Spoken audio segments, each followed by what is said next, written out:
열왕기상 1장 5절부터 14절 말씀입니다.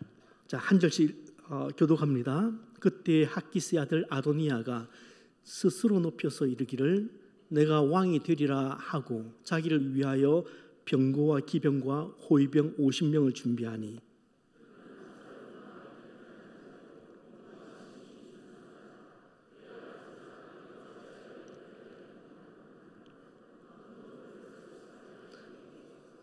아도니아가 스루야의 아들 요압과 제사장 아비아달과 모의하니 그들이 따르고 도우나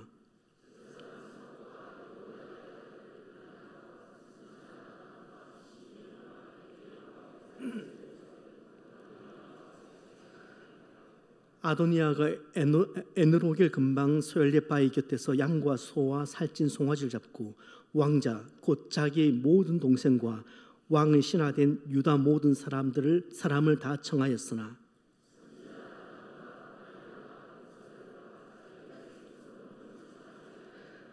나단이 솔로몬의 어머니 밧세바에게 말하여 이르되 학기스의 아들 아도니아가 왕이 되었음을 듣지 못하였나이까 우리 주 다윗은 알지 못하시나이다.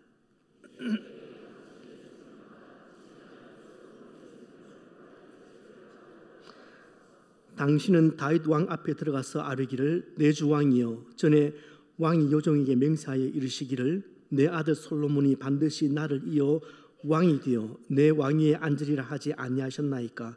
그런데 아도니아가 무슨 이유로 왕이 되었나이까 하소서.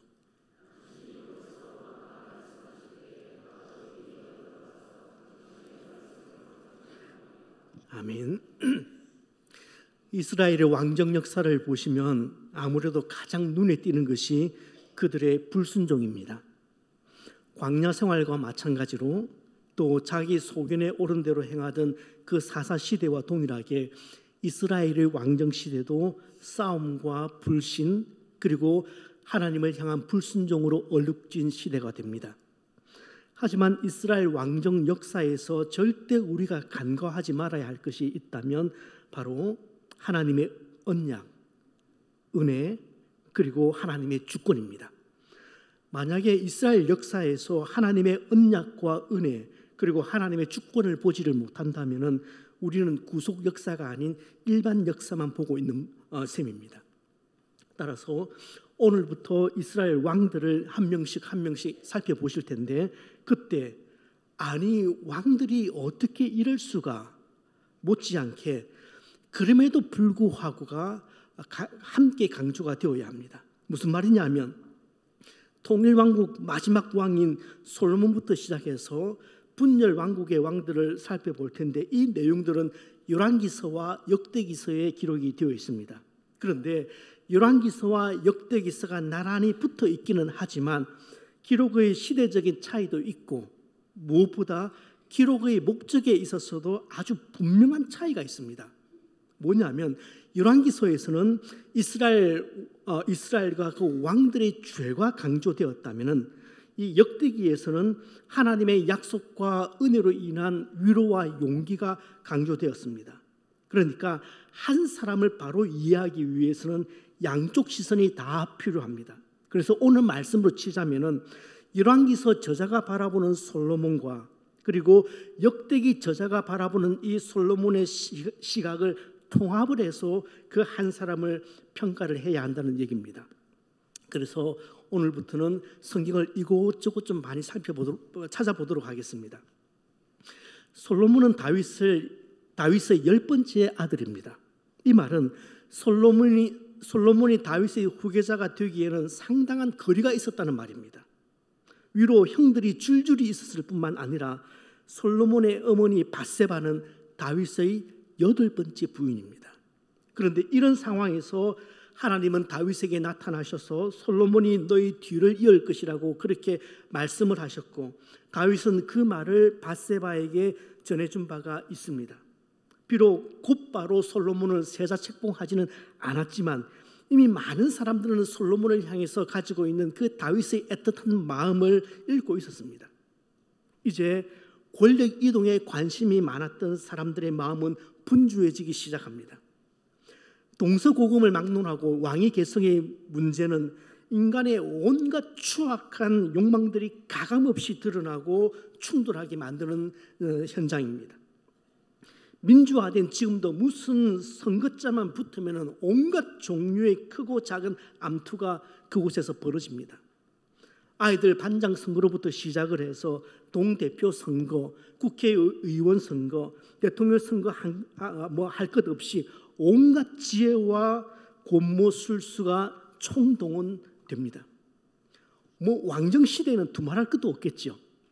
다윗 측근에 있던 사람들 사이에서 왕권을 둔 암투가 드디어 시작됩니다.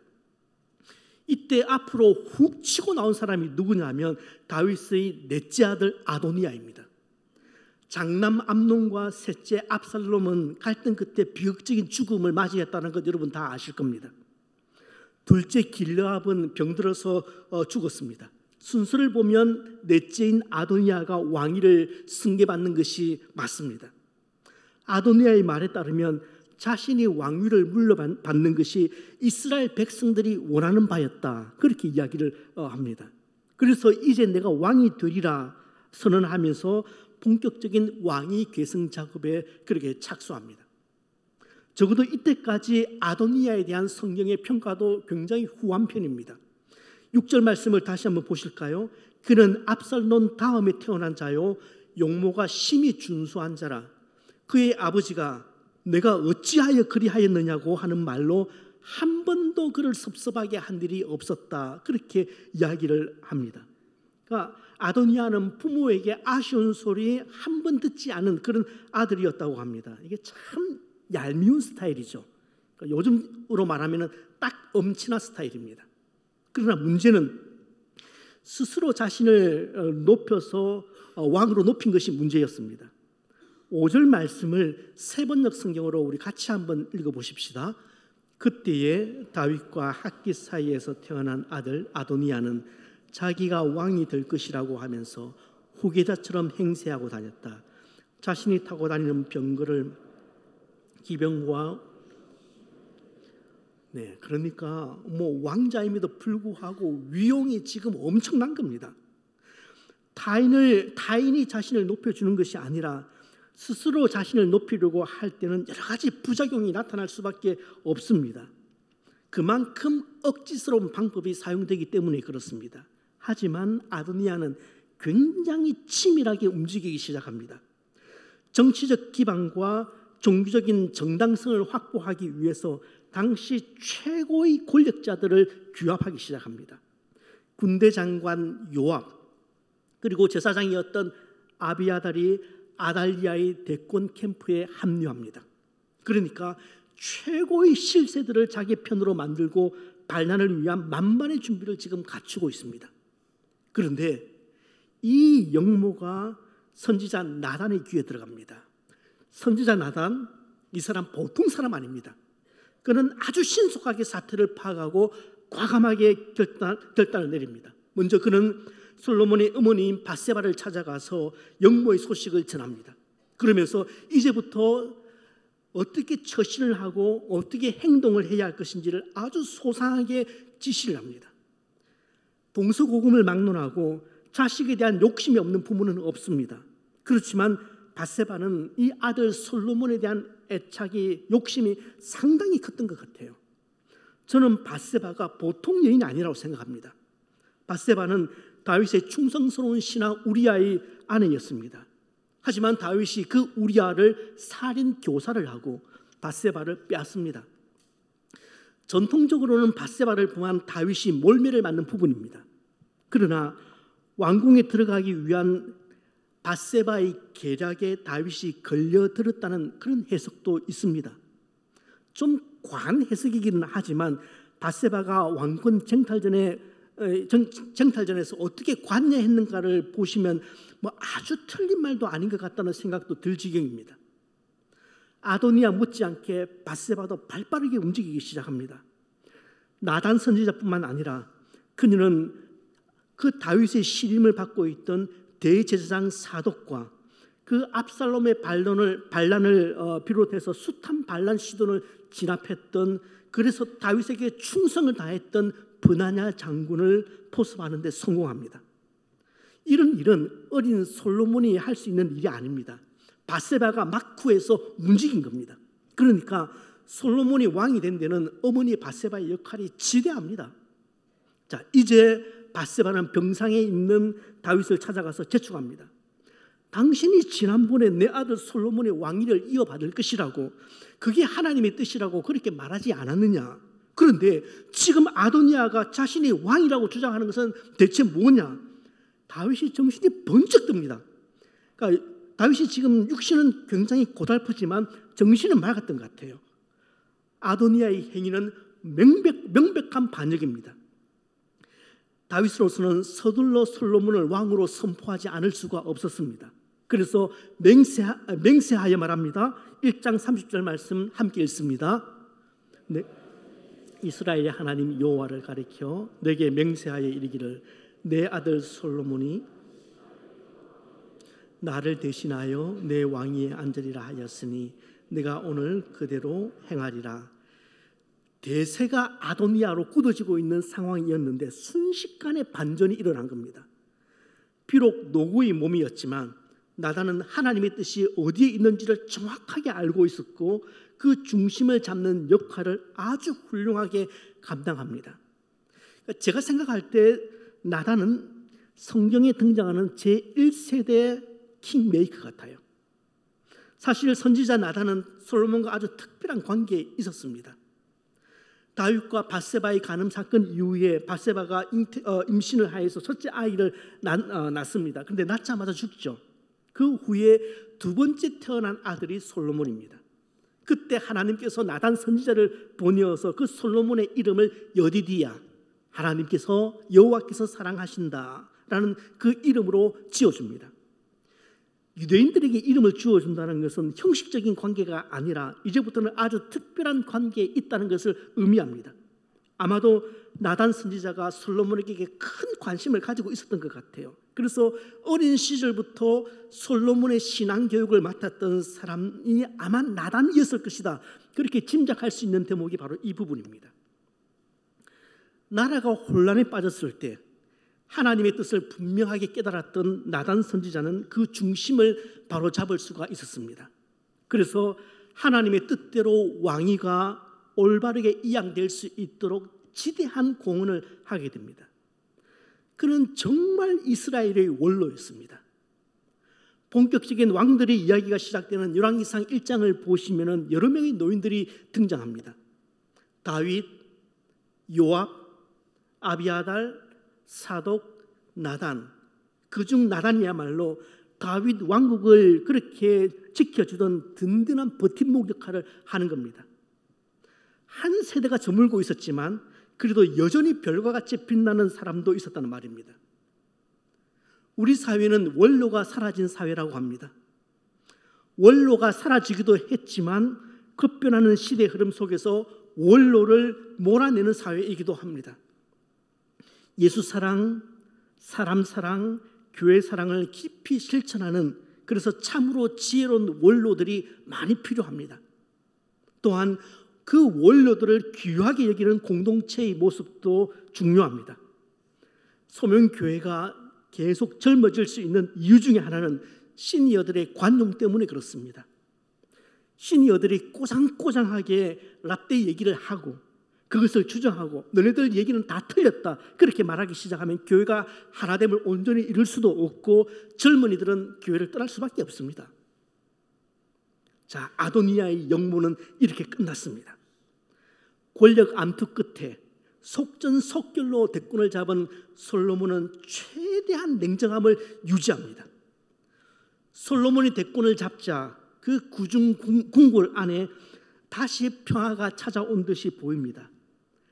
하지만 그 평화는 피 냄새를 품고 있는 평화였습니다. 그렇지만 솔로몬은 서두르질 않아요. 유대인들은 지혜보다 인내가 더 소중하다고 생각하는 사람들입니다. 드디어 자신의 시간이 왔다는 것을 직감한 솔로몬이 왕국을 견고하게 세워나가기 위해서 취했던 첫 번째 방식은 정적의 숙청이었습니다. 먼저 왕권을 두고 경쟁을 했던 이복형 아도니아를 단칼에 쳐내버립니다. 어떤 별미도 남기지 않기 위함이었습니다. 그 뒤로 아도니아 그 왕자 쪽에 줄을 대었던 사람들을 차례대로 처단해 버립니다. 다윗에게는 충성을 다했지만 자신에게는 큰 걸림돌이 되었던 요압 장군, 그 요압 장군은 자신에게는 외사촌 형입니다. 그 요압의 목도 솔로몬은 틀어버립니다.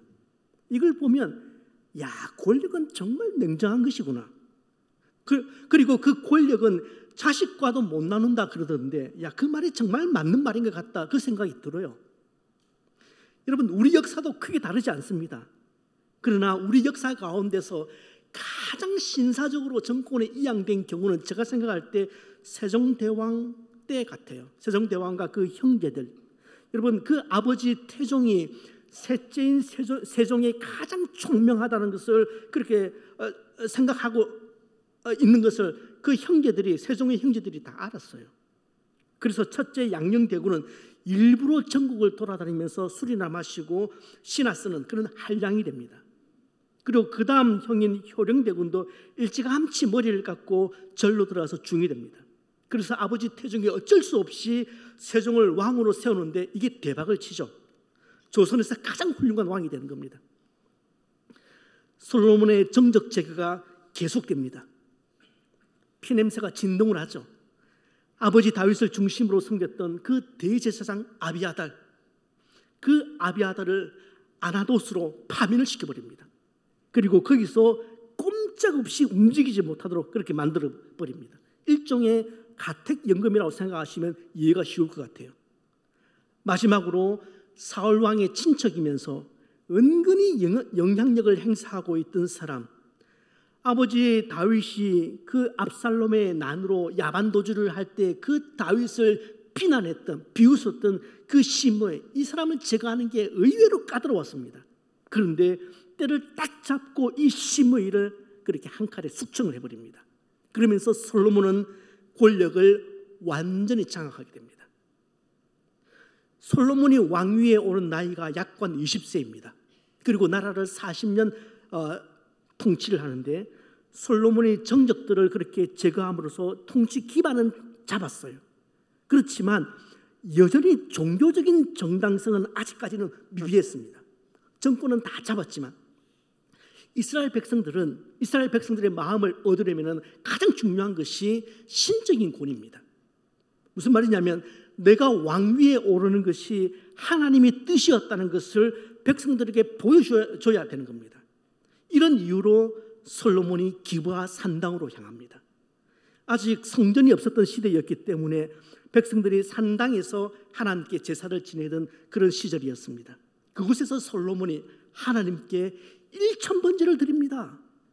1000번의 제사, 물론 해석상의 차이는 있다고는 하지만 여러분, 1000번의 제사 대단하지 않습니까? 그런데 우리가 이 1000번제에 대해서 크게 오해를 하고 있는 것 같아요. 오늘날 1000번 제사를 드리는 것은 그것은 불가능하니까 여기서 파생되어 나온 것이 뭐냐면 이걸 대체할 수 있는 것이 무엇이냐, 1000번제 헌금이라고 생각하고 그렇게 1000번제 헌금을 오늘날은 드립니다. 이 헌금이 대체로 일정액을 매일 1000번에 걸쳐서 새벽기도 시간에 여기 올려놓거나 아니면 이걸 다 일주일씩 모아서 주일에 저 헌금통에 넣거나 이렇게 해서 1000번을 채우는 것이 1000번제 헌금입니다. 지성이면 감천이라고 지성을 다해서 그렇게 1000번 하나님께 헌금을 하면 내 기도가 응답받고 또 하나님께 복을 받는다는 그 믿음으로 1000번째 헌금을 성도들은 합니다. 요즘은 기독교 서점에 가보시면 1000번째 헌금 봉투 쉽게 구입할 수 있습니다. 개신교에서 발간하는 신문에서는 1000번째 헌금을 드린 후에 사업이 번창했다, 혹은 그 헌금을 드린 후에 병이 나았다, 그런 간증기사가 종종 발견됩니다. 우리 고려신학대학원의 길성남 교수님 글에 이런 내용이 있었습니다. K일보, 그러니까 여러분 생각하시는 그 일보입니다. 그 K일보에 희귀 뇌질환으로 혼수 상태에 빠져있는 아들을 위해서 1000번째 헌금을 드리고 있던 한 여성도에 관한 기사가 실렸습니다. 기자가 인터뷰를 했습니다. 병원 지하에 있는 기도처에서 767번째 그 기도와 헌금을 드린 이 여성들은 기자와의 인터뷰에서 이렇게 이야기를 합니다. 얼마 안 되는 헌금이지만 작은 정성이 모여서 하나님의 큰 역사가 일어나기를 기대합니다. 그러니까 1000번째 기도와 헌금을 드림으로써 아들의 병이 낫기를 소망한다는 그 얘기입니다. 제가 알고 있는 교회도 1000번째 헌금을 지금도 드립니다. 미국에서 함께 섬겼던 목사님 왈, 자기가 섬겼던 교회의 어느 권사님은 1000번째가 아니라 3000번째를 드렸다고 합니다. 우리도 1000번째 헌금을 드리면은 우리 교회 빚 갚는 데 상당히 도움이 될 것 같습니다. 어떻습니까? 한번 할까요? 아마도 한국 개신교의 뿌리 깊은 곳에 자리를 잡고 있는 이 샤머니즘 그리고 기복주의가 이 땅에서 1000번째 예배, 1000번째 헌금을 가능하게 만들었다 저는 생각합니다. 아침 꼭두 새벽에 정한수도 넣고 빌면은 그 정성에 못 이겨서 신이 들어준다는 거죠. 이것을 성경으로 끄집어 와서 솔로몬이 1000번째를 드리니까 하나님께서 지혜와 그리고 부귀와 영광도 함께 주셨다. 그렇게 얘기를 합니다. 그런데 여러분, 이건 도식이 잘못된 겁니다. 열왕기사 3장, 이게 3장이 나와 있는데 열왕기사 3장 흐름을 보시면 솔로몬이 1000번째를 드린 것과 하나님께서 지혜뿐만 아니라 부귀와 영광을 주신 것 사이에는 직접적인 상관관계가 없습니다.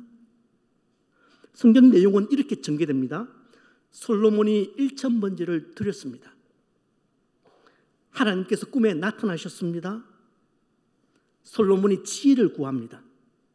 하나님께서 기뻐하시면서 지혜와 함께 부귀와 영광을 주십니다. 그리고 솔로몬이 다시 예루살렘으로 돌아갑니다. 보십시오. 사건 전개에 따르면 하나님께서 솔로몬에게 지혜와 함께 부귀와 영광을 주신 것은 그가 1000번째를 드린 직후가 아니라 지혜를 구한 직후입니다. 3장 10절 말씀을 중요한 말씀인데 같이 한번 읽어보실까요? 솔로몬이 이것을 구하며 그 말씀이 주의 마음이든지라. 여러분, 여기서 이것은 무엇입니까? 지혜입니다. 솔로몬이 그 백성을 잘 다스리는 데 필요한 지혜를 구한 것에 대해서 하나님이 너무 흡족해 하셨습니다. 너무 기뻐하셨습니다. 그래서 솔로몬에게 지혜와 함께 그가 구하지 않은 부와 영광까지도 선물로 주신 것입니다. 같은 사건을 기록한 역대하 1장 말씀도 요점은 동일합니다.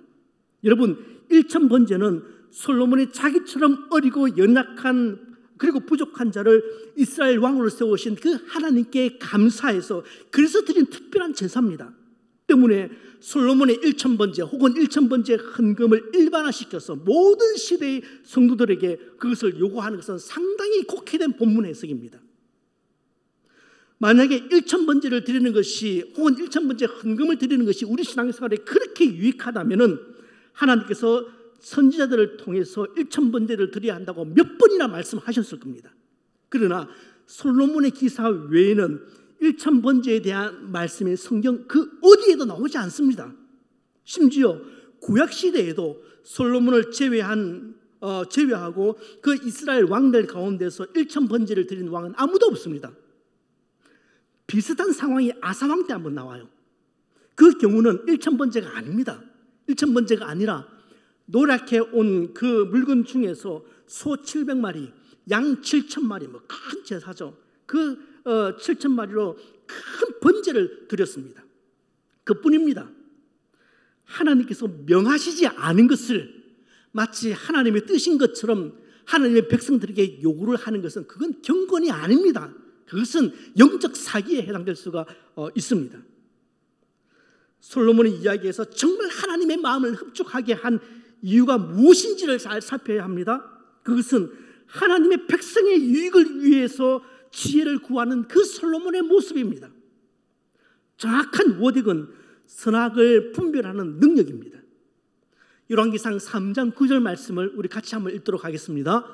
누가 주의 이 많은 백성을 재판할 수 있사오리까? 듣는 마음을 분별하게 하옵소서.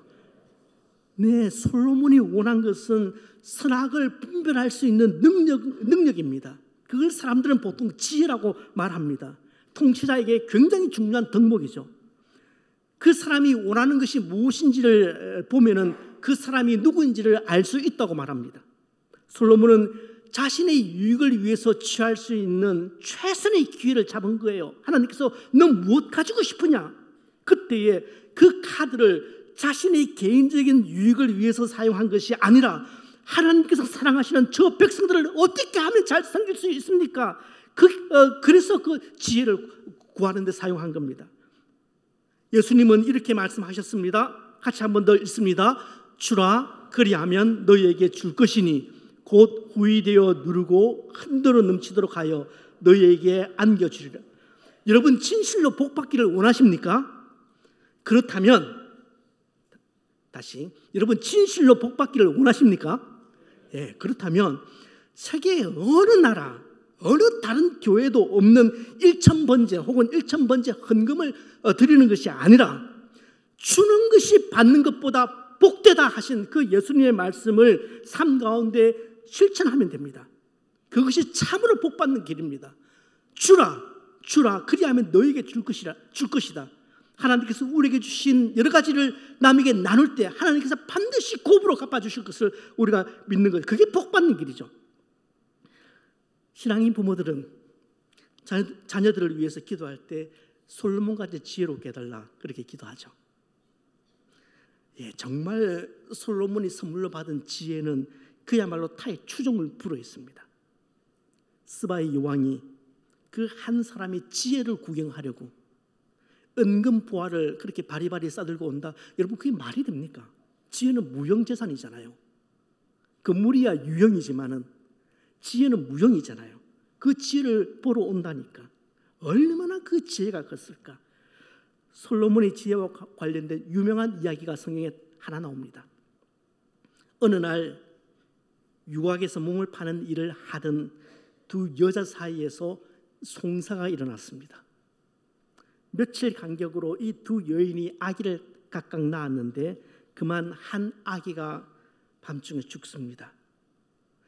죽은 아기의 엄마는 다른 엄마의 아기와 얼른 바꾸치기를 해버립니다. 결국 소송이 걸렸습니다. 지금처럼 유전자 검사가 가능하면은 친자 확인이 금방 되죠. 그때 솔로몬이 이 아기를 반으로 잘라서 각각 나눠주라고 그렇게 명령합니다. 그러자 한 여자는 눈물을 머금으면서 아기를 죽이지 말고 저 여자에게 주라고 그렇게 말합니다. 다른 여자는 왕의 명령대로 아기를 반으로 잘라달라고 그렇게 얘기를 하죠. 솔로몬의 판결이 내려집니다. 아이를 양보한 저 여자가 진짜 엄마다. 이게 우리가 원체 많이 들은 판결이기 때문에 이제는 시큰둥하지만 아마 이 이야기를 처음 들으셨을 때는 야, 이런 재판이 가능하구나, 이런 기지가, 이런 지혜가 가능하구나, 아마 감탄사를 연발하셨을 겁니다. 그 지혜로 나라를 통치합니다. 나라가 계속해서 확장됩니다. 솔로몬 시대는 이스라엘 역사에서 황금기라고 말할 수 있습니다. 열왕기상 4장 20절 표현에 따르면은 당시 유다와 이스라엘 인구가 바다의 모래같이 늘었다고 그렇게 이야기를 해요. 모두 먹고 마시면서 즐거워했다라고 얘기합니다. 또 영토와 정치적인 영향력도 더없이 확장됩니다. 바로 그 다음 구절을 우리 같이 한번 읽어보실까요? 솔로몬이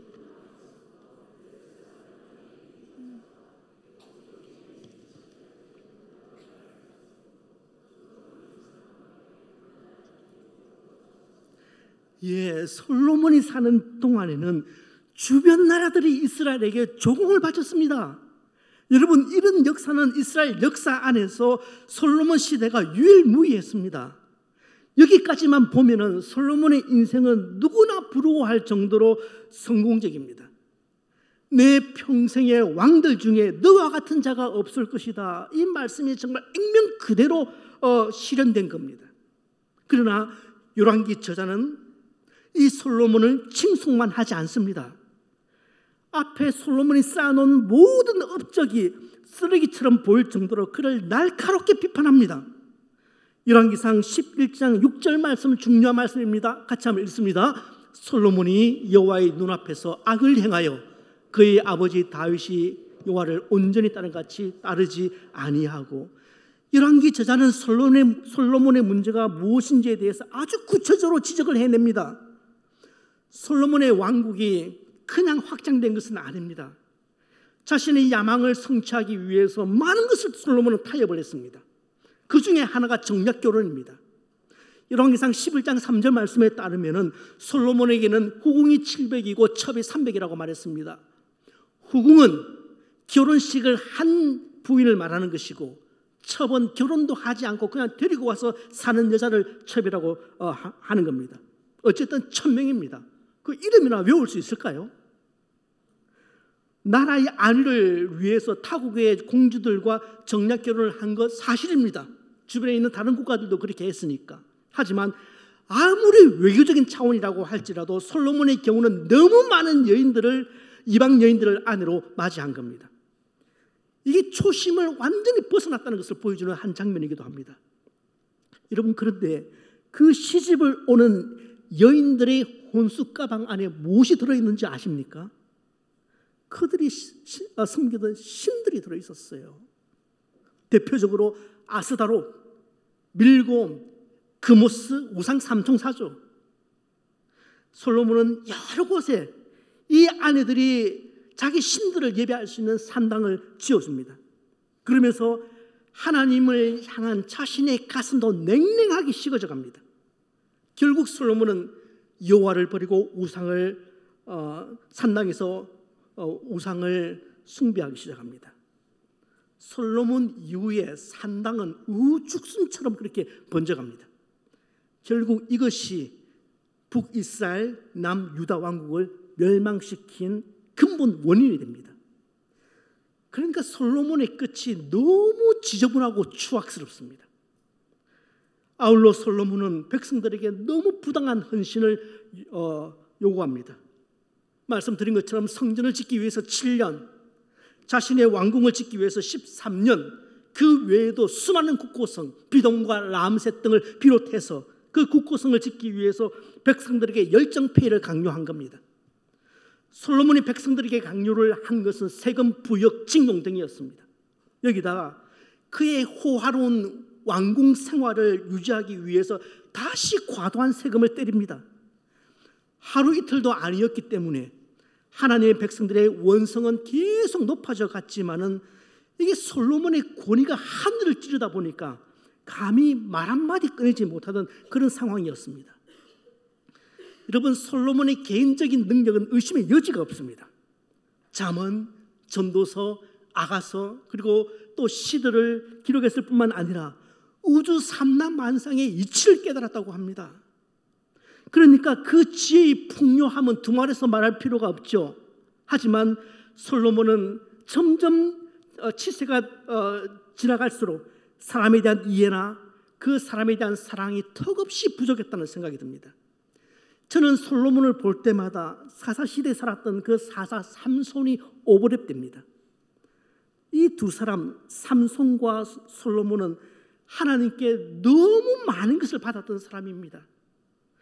솔로몬과 삼손이 하나님께 받은 것을 보고 저를 보면은 하나님, 저는 완전히 개털이군요, 그런 생각이 들 정도입니다. 그러나 이 둘은 그 받은 그 엄청난 은사들을 자신의 유익과 자신의 쾌락만을 위해서 사용하게 됩니다. 주신 것 다 낭비합니다. 그렇다면 솔로몬은 가장 멍청했던 지혜의 왕인 셈입니다. 여러분, 우리의 모습도 솔직하게 한번 돌아보십시다. 크든 작든 우리 모두에게는 하나님이 주신 다양한 은사들이 있습니다. 그것이 지혜이든 재물이든 건강이든 긍휼이 이기는 마음이든 어떤 다양한 기술이든 주신 은사들이 우리에게는 분명히 있습니다. 그런데 그 은사들이 교회에서뿐만 아니라 직장에서, 여러분 삶의 터전에서 하나님이 기뻐하시는 그 방향대로 지금 사용되고 있습니까? 혹시 나만을 위해서 사용되고 있는 것은 아닙니까? 아니면 받은 그 은사들 사용하지 않고 낭비하고 있는 것은 아닙니까? 김옥녀 시인의 그것만은 안 되지라는 시를 여러분과 함께 나누고 싶습니다. 누가 은근히 알린다. 이 땅에 올 때 그분의 심부름으로 왔다고. 사는데 그만 빠져 그걸 잊어버렸다고. 그로 인해서 그분 앞에 다시 서지 못하면 그건 안 될 일이지. 어려운 곳으로 내려가 그곳 형제들을 내 몸같이 여기고 하늘의 소망 두라 하신 말씀 기억하고 되레 그분이 쌓은 보물 헐어버리고 있다면 그건 안 되지. 여러분, 그렇습니다. 이 땅에 올 때 우리는 그분의 심부름으로 왔는데 사는데 그만 빠져서 심부름 내용을 다 잊어버리고 살아서는 안 되겠습니다. 그렇게 살다가 다시 주님 배워서는 안 되겠습니다. 어쩌면 우리가 하나님께 받은 다양한 은사로 봉사하고 섬길 수 있는 이 시간들요, 우리가 생각하는 것보다 얼마 남지 않았는지도 모릅니다. 많이 남았다고 생각하십니까? 그 은사를 사용해서, 내게 주신 것을 사용해서 그 심부름 할 수 있는 시간이 많이 남았다고 생각하십니까? 아닐 수 있을 것 같아요. 낭비하지 않고 주신 목적에 맞게 사용해서 30배, 60배, 100배의 결실을 맺는 그런 삶을 사시는 저와 여러분 되기를 소망합니다. 이 한 주간도 우리 주님의 크신 은총과 평화가 저와 여러분과 함께 하시기를 축복합니다.